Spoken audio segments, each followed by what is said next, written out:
Saudara, terima kasih Anda masih bersama kami dalam Kompas Aceh.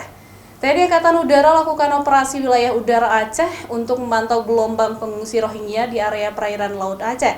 Kegiatan operasi laut dan operasi udara di perairan Aceh untuk memantau pengungsi Rohingya ini diberi nama Operasi Mata Elang 23. TNI Angkatan Udara melakukan operasi di wilayah udara Aceh.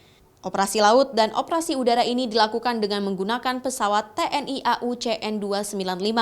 Operasi yang diberi nama Operasi Mata Elang 23 dilakukan oleh Lanut Halim Perdana Kusuma, Jakarta, beserta Lanut Sultan Iskandar Muda Aceh. CN-25 dari Skadron Udara 2 Lanut Halim Perdana Kusuma, Jakarta, dengan Kapten Pilot Kapten PNB Rafo melaksanakan dukungan Operasi Mata Elang 23 dan Combine Operasi Pengamatan Rohingya serta pemantauan pelanggaran perairan wilayah Timur Aceh lewat udara. Pesawat yang dilibatkan dalam pelaksanaan operasi ini ada 3 skadron udara, yaitu ada pesawat Boeing 737 Intai Maritim, kemudian ada CN-295 dan ada KASA 212 dari Skadron Udara 4. Dan semuanya ini melaksanakan pengamanan dan pengintaian, pengawasan di wilayah perairan Indonesia, seluruh Indonesia.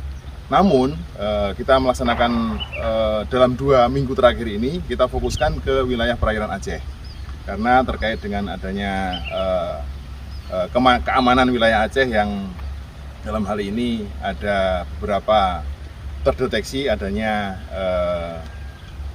pengungsi dari Rohingya dan disikapi oleh komando atas dalam hal ini Korps Udara 1 untuk melaksanakan operasi di perairan wilayah Aceh. Dalam hal ini wilayah perairan Andaman sampai dengan wilayah perairan Sabang.